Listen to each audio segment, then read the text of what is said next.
What if we talked about the fact that we are always being watched? Why? Would you want everything to be known and the robot is feasting? All right. What if we talked about, are we evolving or devolving? Why? Because we are not growing as a species and we no longer have gills. Let's go. All right.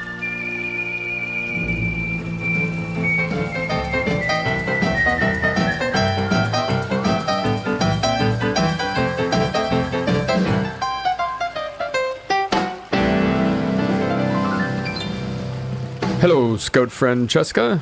Hello, Dad. How be ye? Good, you? Not too shabby, thank you. All right. Good. I'm glad. Yeah. So I believe you wish that I start off today's festivities? Yeah, I do. So Bossy little thing, aren't you? you want to talk to us about... I sat down and I was just told how it's going to be. This is Yeah. how it's going to be, Father. Exactly. You would like to talk to us about cameras, surveillance, and I think we'd all really like to hear what you have to say. So proceed. I have been glazed. Okay. What was glazing? Not really.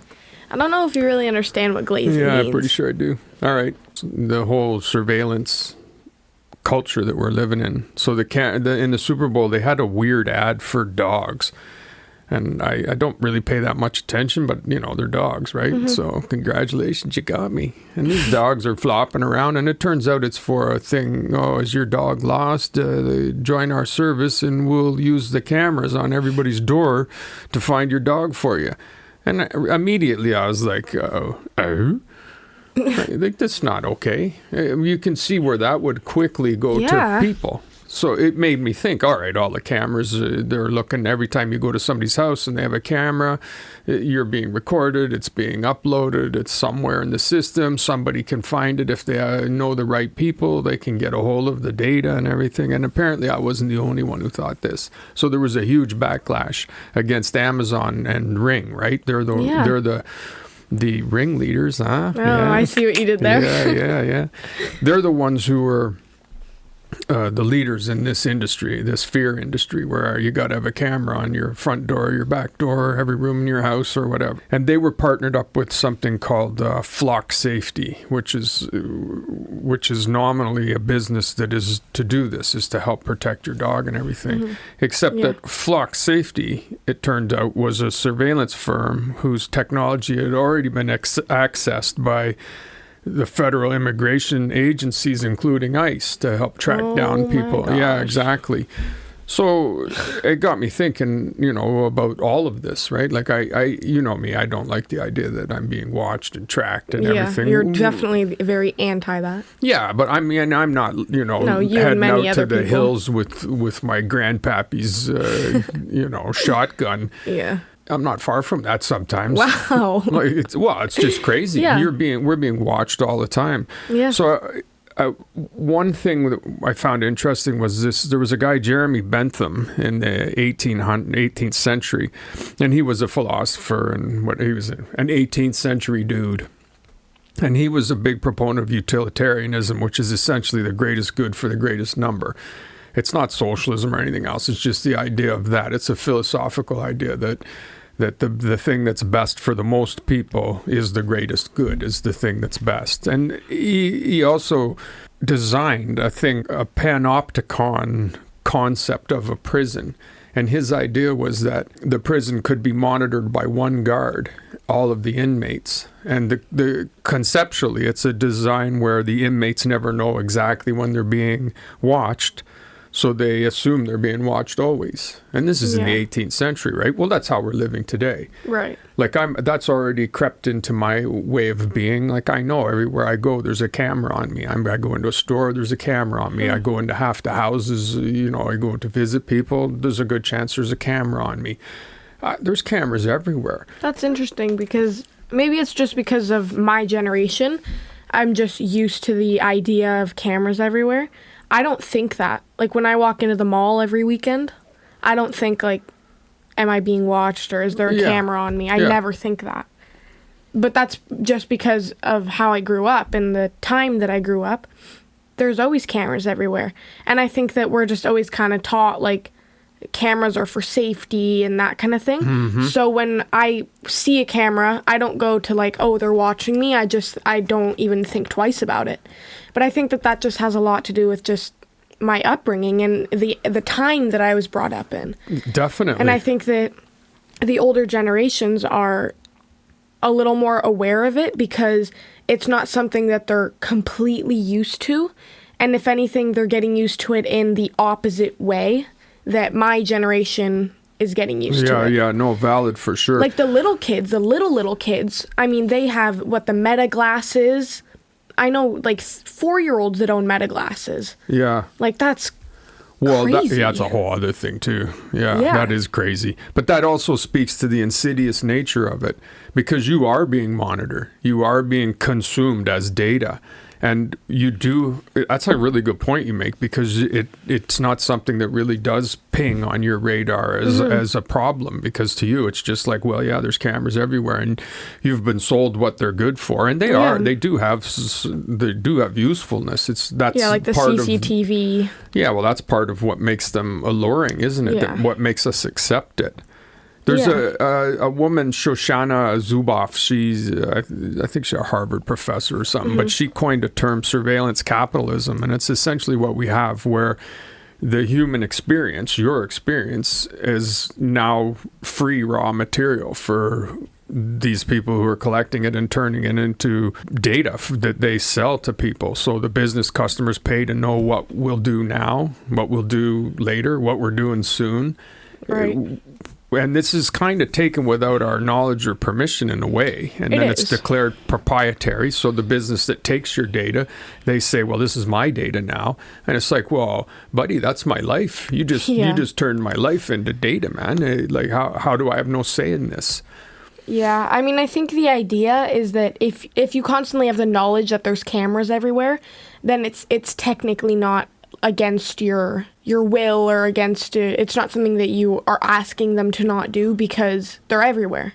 Well, that's the thing, though. That's okay. So you have arguments for it would be crime reduction is real, which it is. It doesn't do much for violent crime, but it helps for petty crimes and things like that. Right. The investigative power, of course, it's huge. If you can quickly look at faces all over the world and figure out who you want to shut down, but that goes both ways. You can shut down whoever you want, depending who's in charge. And what you were just saying, the consent argument is one of the things. Well, they opted in. They're giving it freely because they want the convenience. Mm-hmm.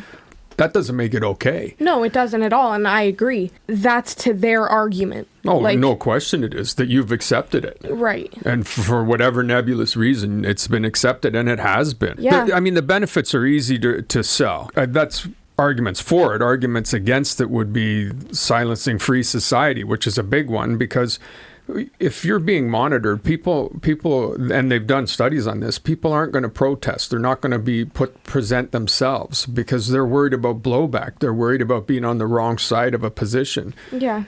That's not what we want. We want people to stand up and be counted, not to be afraid to be stand up and to be counted. Right now, there's racial bias in these systems against skin color, against women.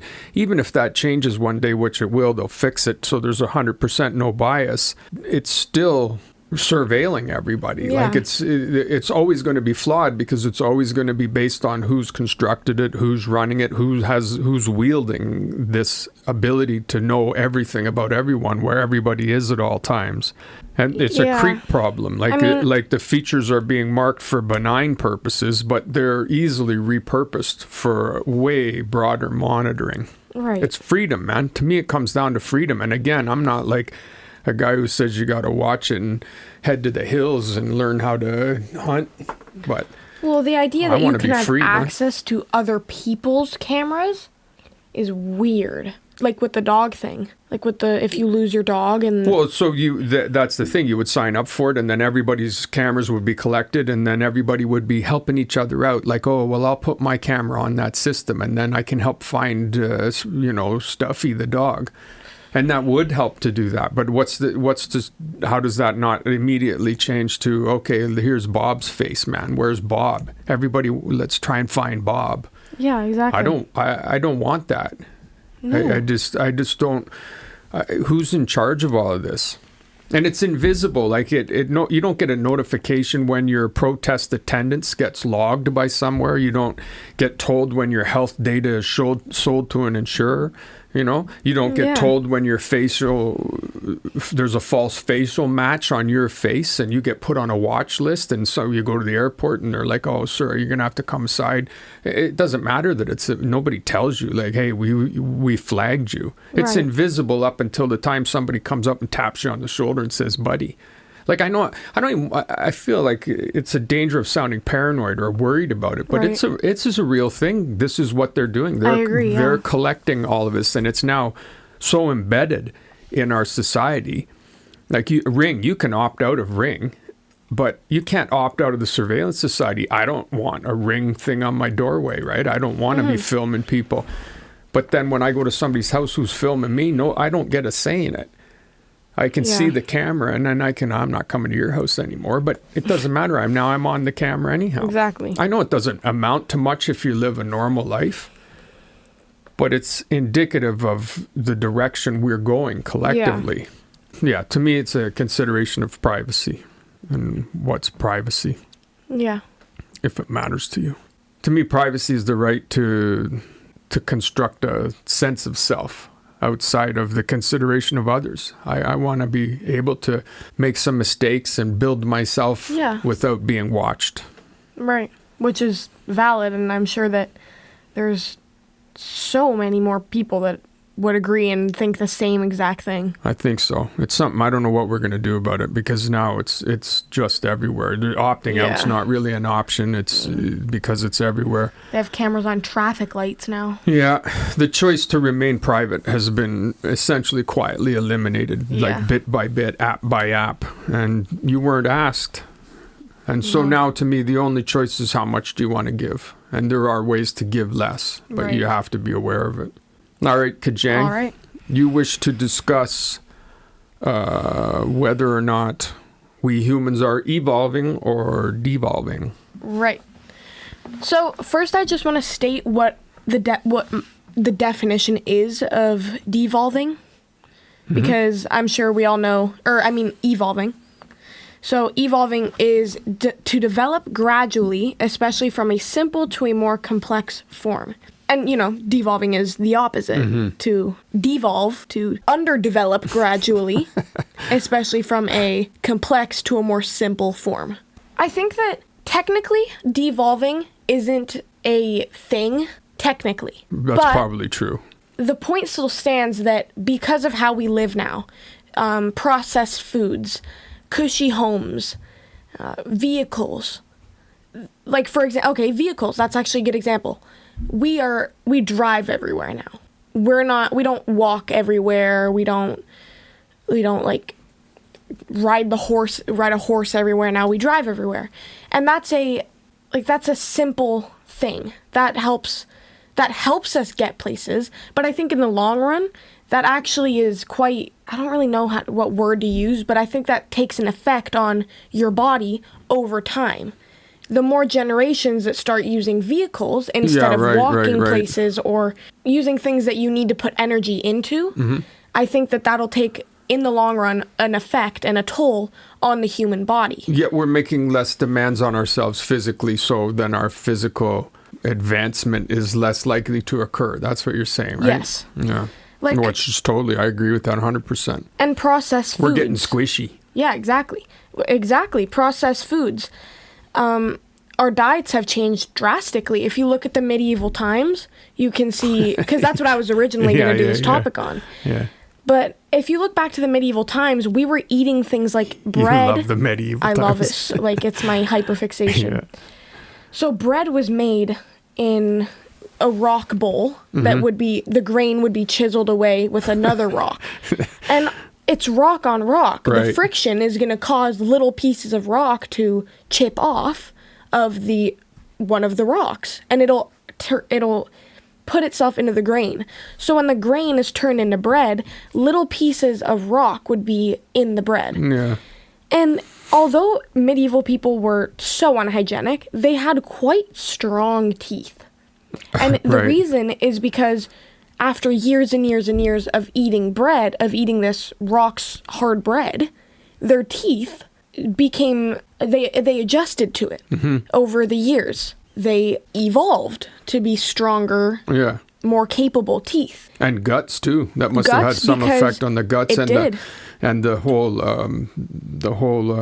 colon, like the whole system, because that's not hanging around. No, that's some weight gain right there, right? Yeah, and because they were eating such rotting and like unnourishing foods, their stomachs became quite strong and were able to go days without proper food and go days without no water, only drinking ale. Like their bodies evolved to live this lifestyle. So my point is that now we don't really have these, at least the majority, like not everywhere, because obviously there are places that don't have sufficient foods and housing, but cities, they live such comfortable lives.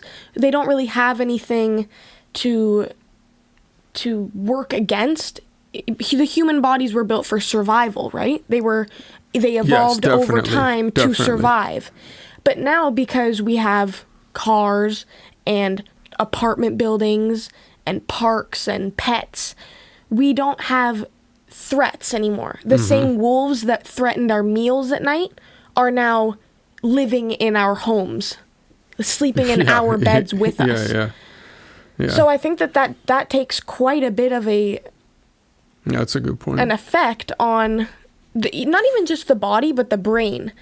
I feel like the brain, it kind of gets wired differently over time because of how the lives are being lived. In the medieval times, they had to put their brains to work just to get 3 pennies a day, by whether that's cleaning the streets or harvesting crops. Yeah, life was much more physical. Right. And now I feel like it's a lot more... That's a biological thing though, right? Like yes. So you're saying that we probably aren't evolving biologically as much, or I don't know if we could say we're devolving though. I don't either. Evolution has changed, and we are changing, whether it's for the better or for the worse is definitely. I was thinking of reproductive selection, like from an evolutionary point of view, that used to occur based more on a survival-based thing. Yeah. Like that was what people were looking for. They were reproducing. They were finding partners and mates to have children based on what would optimize survival. Right. And today, it's cultural and social is more how people are choosing mates. And I don't know if that's better or worse, but it's certainly not helping us to get stronger physically, because those aren't the traits that we find necessary in a mate anymore. Now it's more about, does he or she have money? Do they have status? Exactly. Like those kind of things, which again, I'm not sure that that's entirely beneficial to us long term. Right. That's kind of my thing. I wouldn't say, to circle back to the original question, are we evolving or devolving? I wouldn't say that we're devolving because, like I said, it's not really a thing. Because evolution is change, like you said, whether it's for the better or for the worse. Devolving is if we were to completely devolve back to the first humans gradually. But because we still have natural selection, we still have genetic mutations, we still have, we have recent adaptions, right? Malaria resistance, these kind of things. People who can breathe in high altitudes, those people who whose lungs capacity is huge because they swim all the time, they're always diving. Like those are, so there are instances of it. I would say that it's really slowed. Our biological evolution is really slowed, and it's completely without direction. It used to have direction before, because the direction was for survival. That was it. That was the thing. How do you survive? How do you move forward? Yeah. How do you get to tomorrow? How do you get to 100 years from now, 5,000, 1,000,000 years from now? Now that's just not, we've taken that out of the play not everywhere in the world, but for the most part. Survival is guaranteed now. Like you're getting even if the food's crap, it's still going to sustain you. Exactly. Even if the shelter's crap, it's still going to shelter you. So that immediacy of survival has been removed, and that affects our physicality huge. It does. Culturally, philosophically, I guess would be more of culturally, are we evolving or devolving? Like that's a kind of an interesting argument or discussion. I think my thing is that we change for the era and the economy that you live in. Mm-hmm. So whether you live in a big city, maybe your body evolves to accept the bad air quality. Yeah, for sure. Or the Definitely. loud noises. Yeah, if you live up high in the mountains where the air is thinner, then your body evolves to that. Whether that's just your body or your whole bloodline's body. Yeah. But you're still changing. Your body is changing constantly to adjust to that way of living. So I think, to circle back once again to the original question, are we evolving or devolving? I would say that we're evolving. Whether that's for the better, for the worse, or both. Yeah, I would agree with that. I think it's just quite a bit slowed down biologically. And then as far as culturally or structurally as a species, I wonder about our evolution. Like, I don't know that it is ongoing. I think maybe we're morphing into something else. Like, I really do. Yeah. I think we're heading, I very much think we're heading into Android territory. I really do. Yeah. Like, even the first discussion about surveillance is all about online and data and how that's becoming more and more a part of who we are, an entrenched part of our existence. And now we have AI. Like, it's not a huge leap to see where we're building our replacements, man. Yeah. And guys, really honestly, don't even be afraid to comment. Like, don't even be afraid to drop a little bit of a comment. Maybe if you have an opinion on what we're saying, seriously, don't even be afraid to share your opinion, because we really do. We would love to listen to hear about your guys' opinions as well. So if you're listening to this right now, we do enjoy other opinions. Go ahead and drop a comment. Mm-hmm. Seriously. So seriously, do it. Okay. No, do it. I'm being so serious. Do you think you can work serious in there again? Should I try? I think people are questioning just how much you really mean this. Yeah. Guys, I'm being serious. So, like, seriously, drop one. Drop a comment. Okay. Evolving. So we're agreeing we're evolving, but it's we're not sure exactly whether that's for better or for worse or what it means. Yeah. I think we are. I mean, it's just change, and so we're changing, and we're always changing. Yes. So I guess we're always in that sense evolving. But physically, man, I do not see us getting stronger. Yeah, me neither. So that's why I kind of think we have no choice but to head Android town, because the meat of us is not getting stronger. I don't see it. No, me neither. Now we have to put it simply, we have a question. What if you could have one mutation? Now, at first, my thinking was, obviously, I want gills, right? Obviously. But then... Why is that obvious? But then I went into thinking... Whoa, what do you mean, obviously, I want gills? Because that seems like an obvious mutation, right? Gills. What? For who? For somebody who likes to swim. Right. But then So then I got into thinking, and I was like... You can't make statements like that, obviously. Obviously, gills are the way to go. I got into thinking, and I was like, I don't even like the ocean. There you go. Like, why would I want gills, right? So my next thought is, I want wings. If I could have one mutation, it would be wings. 100 million trillion %. Seriously. Well, no, okay. Yeah, no, that'd be a sweet one. Yeah. Actually, so this is a question of evolution, isn't it? If we could evolve into having a mutation, what would it be? All right. I would evolve I see what you've done into there. owning myself a pair of wings. You would you? So you could fly? Mm-hmm. Yeah, that'd be a good one, man. I would love to rip around. That's it, if I couldn't have a dragon. If I could have a dragon, I would trade the dragon for the wings. I would rather have a dragon that could fly me around than just have wings, because the dragon would serve other purposes too. So if I could, I could mutate, I would mutate into a dude who had a dragon that took him everywhere. Okay, so that's not an option. You can't imagine what the usefulness a dragon would have. First of all, you would get into wherever you wanted to get into. Nobody would mess with you.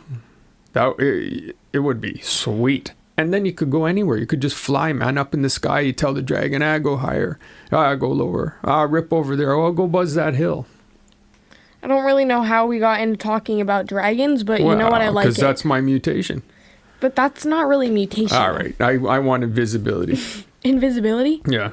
All right, that's pretty cool. 100%. Especially after the discussions we've been having today. If I can evolve, I want to evolve and to be able to just go whoop. Can you turn it off though, or are you just invisible? No, for sure. On and off. On and off. That's valid. Okay. My invisibility will be activated whenever it understands that somewhere around is a camera or a surveillance thing or anything that could track me doing anything. And it would extend to whoever was with me. You're welcome. No, thank you. What do you mean, no thank you? When I walk into a mall, yeah, I'm immediately invisible? No. You're invisible to the cameras only. To the bot. Only. Yeah. Oh, then yeah. Okay, thanks. Yeah.